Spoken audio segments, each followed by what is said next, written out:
हरि गुरु वैष्णव की कृपा से हम लोग सनातन शिक्षा श्रवण कर रहे हैं।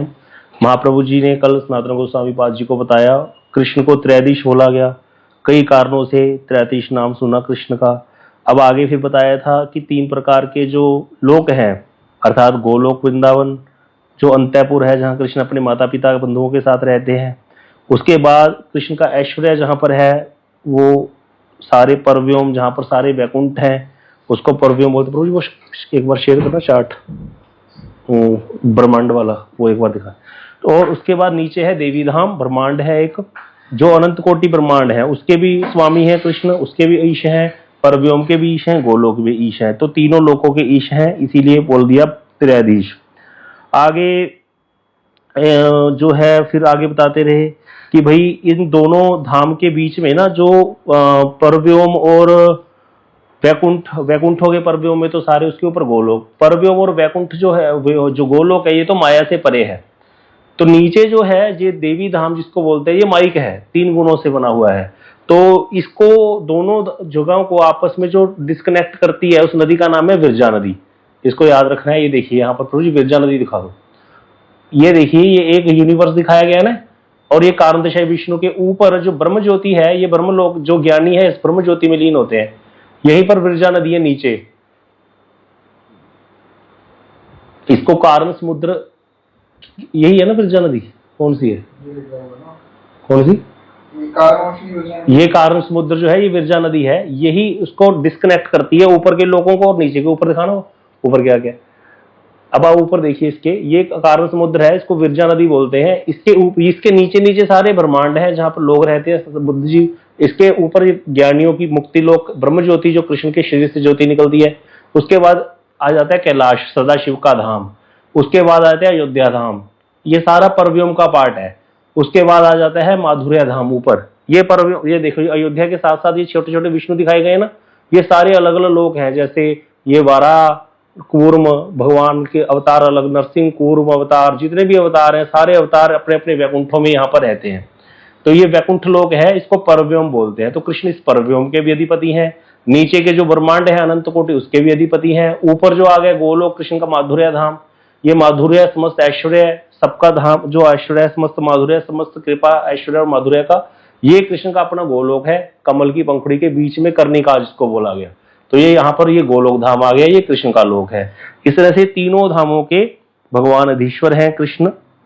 यही बताया गया कि विरजा के उस पार ऊपर अमृत है, अमृत धाम है, नित्य सनातन, जो कि कभी नष्ट नहीं होता। अब एक चीज और समझ लो यहीं पे ही, ये जो ऊपर का सारा है ना, विरजा के ऊपर वाला सारा, ये है भगवान की त्रिपाद विभूति। त्रिपाद विभूति अर्थात ये 75% है, अगर 100 मान ले टोटल। तो नीचे का जो ब्रह्म ज्योति से नीचे वाला ये जो कारण समुद्र के बाद जितने भी ब्रह्मांड है सारे, ये जहां पर लोग रहते हैं बद्ध जीव, ये एक पाद विभूति है भगवान की। ये सारा नीचे का तो है एक पाद विभूति। ऊपर का लोक जो है वो भगवान के जो धाम है, वैकुंठ है सारे, वो भगवान की त्रिपाद विभूति है, 3 पैर, मतलब 3 टाइम्स है इससे ज्यादा, इस ब्रह्मांड से, इन ब्रह्मांडों से, एक ब्रह्मांड से नहीं, इन सारे ब्रह्मांडों से। तो यही बताया गया कि ये जो चिद और ये जो धाम भगवान का ऊपर के लोक है सारे, ये तो भगवान की चिद शक्ति से प्रकट होते हैं, मतलब चिद शक्ति का परिणाम है। और ये नीचे के जो धाम है ये माइक विभूति है, ये माया शक्ति से प्रकट होते हैं। तो इसीलिए त्रिपाद विभूति होने के कारण भगवान को त्रिपाद भूत भी कहते हैं। और जितना भी माइक ब्रह्मांड है वो एक पाद मात्र है। तो इसीलिए महाप्रभु जी कहने लगे, भाई सनातन, भाई कृष्ण की अब एक पाद विभूति की तुमको कथा सुनाता हूँ। एक पाद विभूति था, ये जो ब्रह्मांड है नीचे के, उनकी बात बताता हूँ कि जो ब्रह्मांड है अनंत कोटि ब्रह्मांड, देखना पर नीचे कारण दिशा विष्णु दिखाना, जो नीचे के जो ब्रह्मांड है एक पाद विभूति है भगवान की, मतलब भगवान का एक चरण मात्र है सारा, बाकी सारा ऊपर का 3 चरण मान लो। तो कहते एक पाद विभूति में क्या है, भगवान अपने में से काम दिशा विष्णु को प्रकट करते हैं, उनमें से अनंत कोटि ब्रह्मांड देखो निकल रहे हैं। उन अनंत कोटि ब्रह्मांडों में एक ब्रह्मांड नीचे दिखाया गया है फिर, जिसमें हम रहते हैं। तो यहाँ पर दिखा रहे हैं, महाप्रभु जी बता रहे हैं कि इन ब्रह्मांडों में इतने ज्यादा ब्रह्मा, इतने ज्यादा शिव हैं सारे, वो रहते हैं। इनको चिरलोकपाल कहा जाता है। कहते एक दिन क्या हुआ सनातन, कहते एक दिन ब्रह्मा जी के मन में इच्छा आ गई कि भाई कृष्ण के दर्शन करें। अब उनको पता चला भी कृष्ण ने तो जो 4 मतलब इसी ब्रह्मांड में हमारे द्वारका में जन्म ले रखा है, लीला कर रहे हैं भगवान। तो ब्रह्मा जी द्वारका पहुंच गए कृष्ण के दर्शन के लिए। जो भूमि पर द्वारका है वहीं पर आ गई, कृष्ण की लीला चल रही थी। द्वारपाल ने इससे पूछा भी क्यों आए हो, हाँ ब्रह्मा जी को। तो कृष्ण को जाकर संवाद बता दिया कि ब्रह्मा जी आए हैं। कृष्ण ने पूछा, उसको पूछ के आओ कौन से ब्रह्मा हो तुम, उसका नाम क्या है। द्वारपाल ने आके ब्रह्मा जी से प्रश्न पूछा, भैया तुम कौन से ब्रह्मा हो। तो महाप्रभु जी ऐसे सारी कथा सुना रहे सनातन गोस्वामी जी को। एक दिन द्वारका ते कृष्ण देखी बारे, ब्रह्मा इला द्वारपाल जाना इल कृष्ण रे। कृष्ण कहे न कौन ब्रह्मा की नाम तहार, द्वारी आसी ब्रह्मा रे पूछे आर बार। विस्मित हैया ब्रह्मा द्वारी के कहिला, कह गिया सनक पिता चतुर्मुख आइला। अब ब्रह्मा जी विस्मित हो गए, हैरान हो गए, ब्रह्मा मेरा नाम क्या है, मैं तो ब्रह्मा ही हूं, मेरा नाम तो ब्रह्मा है, ब्रह्मा भी कोई और होता है, मेरा नाम कौन सा, मेरा क्या नाम है। कहते जाकर के ऐसे बोल दो द्वारपालों को। ब्रह्मा जी ने कहा कि जाकर बोल दो जो सनक सनंदन है, जो चतुर्सन है, उनके पिता चतुर्मुख ब्रह्मा आए हैं। तो द्वारपाल ने कृष्ण को जाकर परिचय दिया। कृष्णे जानिया द्वारी ब्रह्मा रे लैया गेला, कृष्णे चरणे ब्रह्मा दंडवत कहला। अब ब्रह्मा जी चले गए, कृष्ण की आज्ञा से द्वारपाल ब्रह्मा जी को भीतर ले गए कृष्ण के पास। चतुर्मुख ब्रह्मा ने कृष्ण के चरणों में दंडवत प्रणाम किया। कृष्ण मान्य पूजा करी तारे प्रश्न कैल, की लागी तोमार यहाँ आगमन है। अब ब्रह्मा जी ने कृष्ण की जब पूजा इत्यादि कर दी तो कृष्ण ने पूछा, भैया क्यों आए हो यहाँ पर, किस उद्देश्य से ब्रह्मा जी आपका आना हुआ यहाँ पर। कौन ब्रह्मा कहे ताहा पीछे करीबे निवेदन, एक संशय मने है करह छेदन। बोले वो तो बाद में बताऊंगा प्रभु मैं क्यों आया था, पहले मुझे मेरे मन में एक संशय आ गया, आप मुझे उसका संशय को दूर कीजिए। ब्रह्मा जी कहते, ठाकुर जी बोले बोलो क्या संशय है। कौन ब्रह्मा पूछी ले तुम्हें कौन अभिप्राय, आमावे जगते और कौन ब्रह्मा है। कहते आपने पूछा कौन ब्रह्मा, ब्रह्मा जी कहते कृष्ण को, आपने अपने द्वारपालों के द्वारा मेरे लिए ये पूछा कौन ब्रह्मा आया है, ये कैसा प्रश्न है, आपने किस अभिप्राय से ऐसा पूछा था, क्या मेरे अतिरिक्त जगत में अन्य और कोई ब्रह्मा भी है। ब्रह्मा जी पूछ रहे हैं कृष्ण को। तो यहाँ पर कहते शुनि हासी कृष्ण तबे करी लेन ध्याने, असंख्य ब्रह्मारगण आइला तत्क्षणे। ब्रह्मा की बात सुनकर के कृष्ण मुस्कुराने लगे। उसी समय उन्होंने ध्यान किया, ध्यान करते ही स्मरण मात्र से असंख्य ब्रह्मा उस समय वहां पर आ गए। कोई 10 मुख वाले ब्रह्मा, कोई 20 मुख वाले ब्रह्मा। इसी प्रकार महाप्रभु जी कहते दश 20 शत सहस्त्र अयुत लक्ष बदन, कोटि अर्बुद मुख कारो ना जाए गगनन।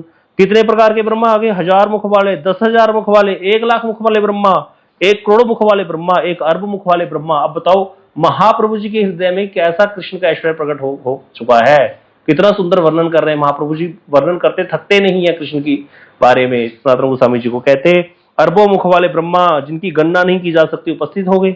अब लाखों लाखों मुख वाले ब्रह्मा, रुद्र भी देखे ऐसे ही, और लाखों नेत्रों वाले इंद्र वहां पर आ गए। इन सबको देख करके ब्रह्मा जी की तो बुद्धि स्तंभित हो गई, वो तो डर गए, ये क्या हो गया। उनको ऐसा प्रतीत होने लगा कि हाथियों के झुंड में वो एक मच्छर के समान है।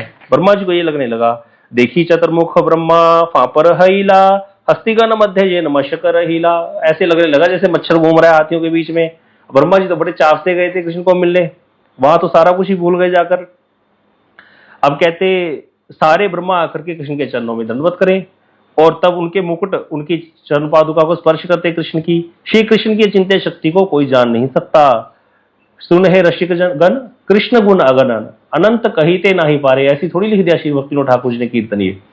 तो जितने भी ब्रह्मा थे श्री कृष्ण के एक ही शरीर में, श्री कृष्ण ने क्या किया, एक ही शरीर से उतनी मूर्तियां धारण कर ली और सबके साथ वार्तालाप किया। जब वो सारे ब्रह्मा कृष्ण के चरणों में प्रणाम कर रहे थे, इतनी भीड़ के कारण उनके मुकुट आपस में टकरा रहे थे, बड़ी जोर की ध्वनि हो रही थी, और ऐसे लग रहा था जैसे वो कृष्ण की स्तुति कर रहे हैं मुकुटों के द्वारा।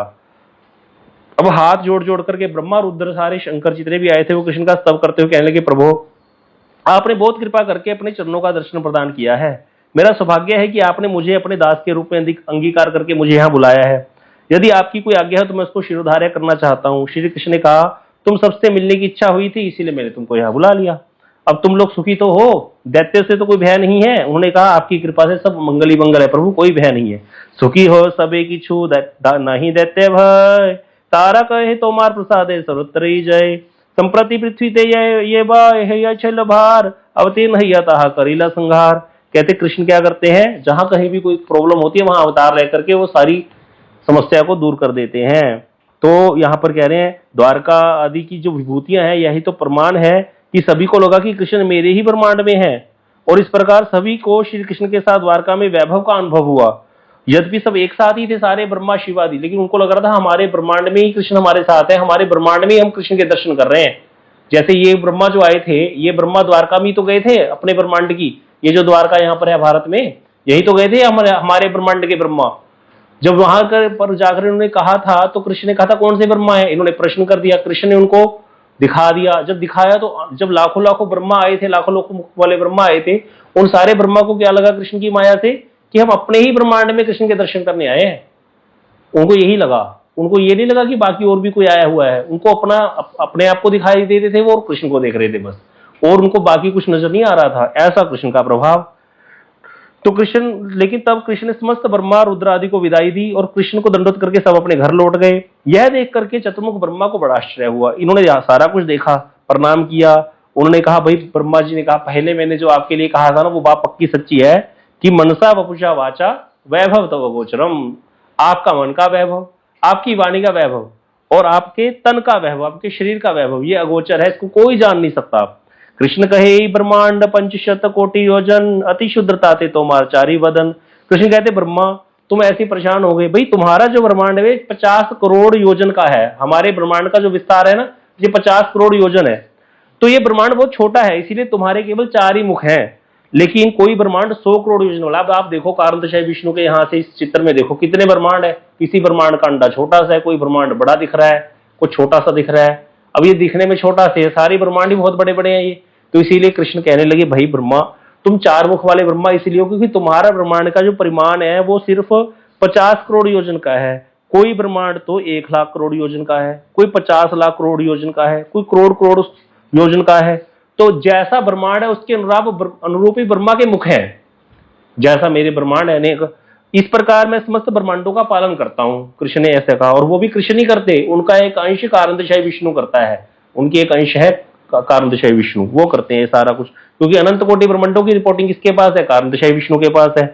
कहते अब महाप्रभु जी कृष्ण कहते, मेरी एक पाद विभूति को कोई माप नहीं सकता, तो मेरी त्रिपाद विभूति को कौन माप सकता है? अब हम तो अपने इस ब्रह्मांड के बारे में नहीं समझ पा रहे अच्छी तरह, हमारा तो यहीं पे भ्रम हुआ पड़ा है। भगवान के लोग को क्या जानेंगे हम? ये बात समझने वाली है यहाँ पर। इसीलिए कई लोग कहते हैं ना वही कथाएं हैं, द्रौपदी का चीरहरण हुआ, पांडवों की भगवान ने रक्षा करी, और तो कथाएं सुनने को नहीं मिलती। थोड़ा भजन करो, आगे बढ़ो, बहुत कुछ देखने को मिलेगा।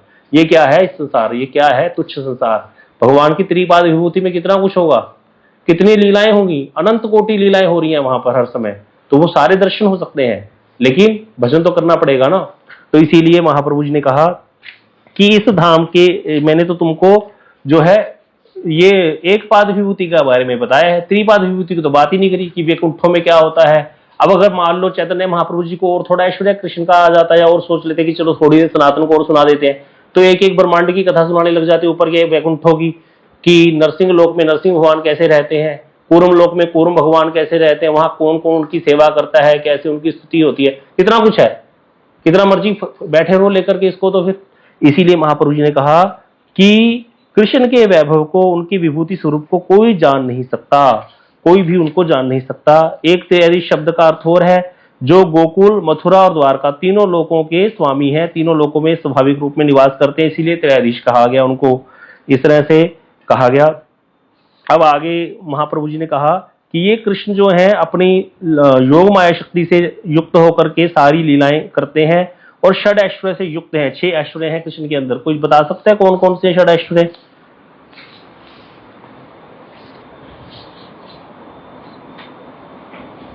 6 ऐश्वर्य कौन से हैं कृष्ण के, किसी को पता है?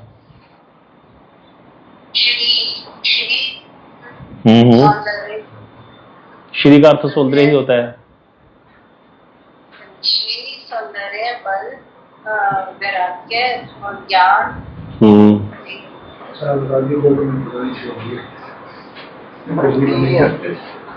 ऐश्वर्य समग्रस्य वीरस्य यश श्री ज्ञान वैराग्य शैव शन्ना भगत नाम। भगवान जैसा ज्ञान किसी को नहीं है, उनकी जैसी सुंदरता किसी के पास नहीं है, उनके जैसा धनवान कोई नहीं है।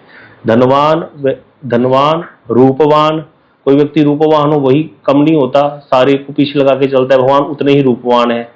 कोई व्यक्ति धनवान हो वो सबको खरीद लेता है, भगवान सबसे ज्यादा धनवान है। कोई व्यक्ति बलवान हो सबको दबा के चलता है, भगवान से बड़ा बलशाली कोई नहीं है।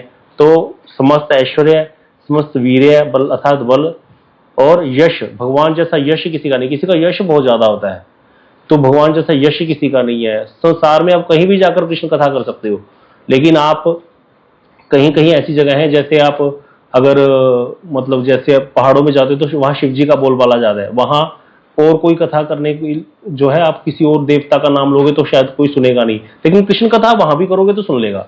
तो भगवान का यश ऐसा है। तो भगवान जैसा यशस्वी कोई नहीं है। ऐश्वर्य मगरस्य वीरस्य यश श्री, श्री अर्थात सुंदरता, उनके जैसा सुंदर कोई नहीं है। ज्ञान, भगवान जैसा ज्ञान किसी को नहीं है। ज्ञान बहुत बड़ी वस्तु है, ज्ञान सबको कंट्रोल में करके चलता है, ज्ञान से कोई व्यक्ति बहुत सम्मान पाता है। तो ज्ञानी भगवान जैसा कोई नहीं है। और उसके बाद लास्ट में बोल दिया, इतना सब कुछ होते हुए भगवान के अंदर क्या है, समस्त वैराग्य है। उनके जैसा वैरागी भी कोई नहीं है, वो डिटैच्ड है इन सबसे। कोई व्यक्ति थोड़ा सा भी रूपवान हो तो फिर सब वो बहुत ज्यादा क्या कहते हैं, वो इतरा के चलता है। कोई व्यक्ति बहुत ज्यादा धनवान हो तो उसकी वैसी ऐंठ होती है, अलग ही चाल ढाल अलग हो जाती है उसकी। लेकिन भगवान क्या है, इतना कुछ होते हुए भी वैराग्यवान है। उनके जैसा वैरागी कोई नहीं हो सकता, वो डिटैच्ड है इन सबसे। तो इसीलिए ये 6 ऐश्वर्य हैं कृष्ण के। कहते महाप्रभु जी ने ऐसे ऐश्वर्य का वर्णन किया। अब महाप्रभु जी ऐश्वर्य का वर्णन करते करते कृष्ण के एकदम से महाप्रभु जी के हृदय में कृष्ण के माधुर्य की स्फूर्ति हो गई। अब जैसी माधुर्य में मन गया तो कृष्ण के माधुर्य में महाप्रभु जी का मन चला गया और उन्होंने एक श्लोक पढ़ा, जन मृत्य लीलोपयेकम स्वयोग माया बलम दर्श्यताम गृहीतम विस्मापनम यस्य सौगर्दे पदम परम पदम भूषण भूषणांगम। कि कृष्ण ने मृत्य लीला की प्रयोगी इस धाम के, ये जो हमारा धाम है, ये जो देवी लोक है, इस ब्रह्मांड के उपयोगी स्वयं को भी विस्मय में उत्पन्न कर देने वाली समस्त सौभाग्य की प्रकाष्ठा समस्त भूषणों से भूषित अपनी दिव्य विग्रह को प्रकट कर दिया कृष्ण ने। और ऐसा रूप प्रकट कर दिया कि जिसको देख करके कृष्ण भी मोहित हो गए। ऐसे अपने स्वरूप को, नित्य स्वरूप को गोलोक धाम में जो है वो यहाँ पर इस प्रपंच लोक में भी प्रकट कर दिया। तो यहाँ पर यही कहा, अपनी माया के, योग माया के बल से। वैसे तो ये धाम कैसा, ये तो पंचभौतिक है। यहाँ पे सब लोग, यहाँ पे जितनी भी 84 लाख योनियां है वो 5 तत्वों से तो बनी है, लेकिन भगवान यहाँ प्रकट होने पर भी 5 तत्वों से उनका शरीर नहीं बना, वो योग माया के बल से प्रकटित है। वो सच्चिदानंद ही है यहाँ पर प्रकट होने पर भी। इसीलिए अगर वो यहाँ से जाते भी हैं समय अपना पूरा करके, तो वहां पर ये नहीं कि वो साधारण बद्ध जीव की भांति मर के चले गए, नहीं, वो अपनी इच्छा से आए और वो अपनी इच्छा से चले गए। प्रकट और अप्रकट होते हैं प्रभु। इस तरह से कहते हैं कृष्ण की जितनी भी लीलाएं हैं उसमें सर्वोत्तम कौन सी लीला है, भगवान की ये नर लीला, जो यहाँ पर भगवान इसे ब्रह्मांड में करते हैं, नर लीला। और नराकृति स्वरूप बड़ा अनादि सिद्ध स्वरूप है उनका। कहते हैं अनादि सिद्ध अर्थात कृष्ण का मूल स्वरूप क्या है, नराकृति ही है। भगवान ने मनुष्य को अपने जैसा बनाया है। ये बात कुरान शरीफ में भी लिखी है लास्ट में जाकर, कि अल्लाह का रंग काला है। अल्लाह ने जो सृष्टि में जो मनुष्य है, जो सृष्टि में जो पता नहीं ये लोग क्या बोलते हैं, हमारे मनुष्यों को, बंदे को पता नहीं क्या बोलते हैं, अल्लाह ने बंदे को अपने जैसा बनाया है। अपने जैसा बनाया है मतलब वो तो वैसे निराकारवादी है, लेकिन वहां पे ये बात लिखी है तो इसका अर्थ क्या हुआ, अल्लाह का रूप भी है और मनुष्य का रूप जो है, जो आकृति है, वैसी ही आकृति अल्लाह की भी है। समझ में आया? तो इसीलिए अनादि सिद्ध का अर्थ है कि कृष्ण का ये रूप ये नहीं कि अभी यहां प्रकट कर दिया, जब यहाँ कृष्ण आज से 5000 वर्ष पहले आए थे तब उन्होंने उस रूप को प्रकट किया। वो अनादि सिद्ध है, वो नित्य है भगवान का रूप, और उस नित्य रूप को गोलोक से भगवान ने इस प्रपंच में प्रकट कर दिया। और दूसरी बात, जो हम मनुष्य हैं वो भी मनुष्य भगवान ने अपने जैसा बनाया, मनुष्य को अपने जैसा बनाया। मतलब जैसे हम 2 हाथ वाले हैं, भगवान भी 2 हाथ वाले हैं। चतुर्भुज नहीं है भगवान। चतुर्भुज आप कहोगे वैकुंठ में तो नारायण चतुर्भुज है, वो ऑफिस में जाकर के हैं, ऑफिस में जाके 2 भुजा और धारण कर लेते हैं। ऐसे तो वो कुछ भी कर सकते हैं क्योंकि वो भगवान है, लेकिन जो उनका नित्य एक्चुअल रूप है वो 2 भुजा वाला ही है। ये समझ में आने वाली बात है। इसमें बहुत लोगों को कंफ्यूजन रहती है क्योंकि शास्त्र भी मोहिनी विद्या है। कहीं कहीं ऐसी ऐसी बातें लिखी हुई हैं, ऐसे ऐसे श्लोक है भी, जो भक्त जिस रूप में भगवान की उपासना करता है भगवान उसको उस रूप में दर्शन दे देते हैं। तो ये भी गलत नहीं है। तो इसका मतलब फिर भगवान का तो अपना कोई रूप है ही नहीं। जैसे रूप में कोई उसकी उपासना करता है वैसे में प्रकट हो जाते हैं, वो उसी रूप में उसको दर्शन दे देते हैं। ऐसा भी हो गया। लेकिन यह भी सत्य है, लेकिन भगवान का एक अपना निजी स्वरूप भी है, वो उस रूप की कल्पना करते हैं। इसीलिए तो वो भक्ति ठाकुर जी का कीर्तन है, जन्म सफलतार कृष्ण दर्शन जार भाग्य है आछे एक बार। वो जो कीर्तन है कितना सुंदर कीर्तन, उसमें पूरा कृष्ण के रूप का वर्णन किया है। इंद्रनील जी ने कृष्ण रूप खानी हेरिया कदम्ब मूले, कदम के नीचे खड़े इंद्रनील के समान जब कृष्ण के रूप को देखा तो मेरा मन उच्चाटन हो गया। मन उच्चाटन ना चले चरण संसार गेला में भूले, हे सखी मैं तो अपना संसार ही भूल गया। सुधामय से रूप माधुरी, वो रूप माधुरी तो अमृत का सार है।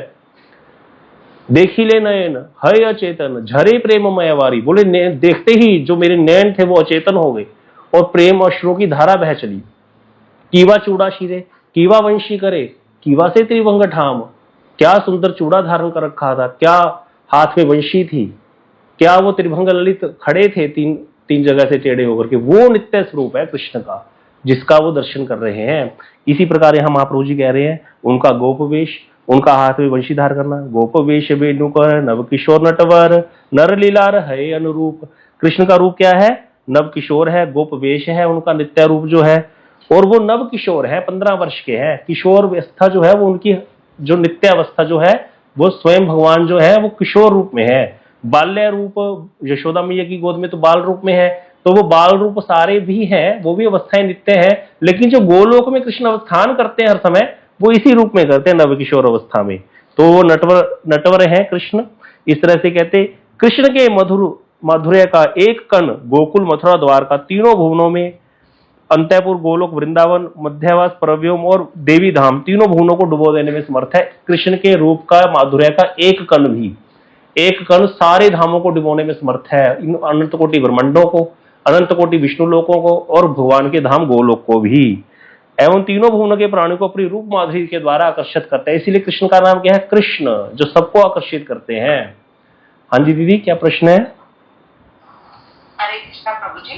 प्रभु जी, जो गोलोक में कृष्ण रूप है वो ब्रजेंद्र नंदन है? हाँ बिल्कुल, गोकुल में जो ऊपर गोलोक में नित्य जो धाम है वो ब्रजेंद्र नंदन रूप में ही है कृष्ण। वहां भी गोप वेश, और वहां पर भी उनका वही वाला भाव है कि मैं गोपुत्र हूं। ठीक है, यही उनका रूप है, नीचे ये नित्य जो रूप है। तो कहीं भी आ जाए, कोई भी आ जाए लेने, हमें उनके ही दर्शन करने हैं, बस यही पक्के रहना है हमको।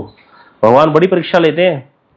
अब आगे आ गया, कहते अब जो कृष्ण की चिद शक्ति है, जो योग माया है, वो क्या करती है, वो ही कृष्ण के रूप को प्रकट करती है संसार के सामने। समस्त सौंदर्य, ज्ञान, ऐश्वर्य, वीर्य, यश और वैराग्य, 6 प्रकार के ऐश्वर्य से परिपूर्ण निज अतिशय सौभाग्य श्री कृष्ण में नित्य अवस्थित है।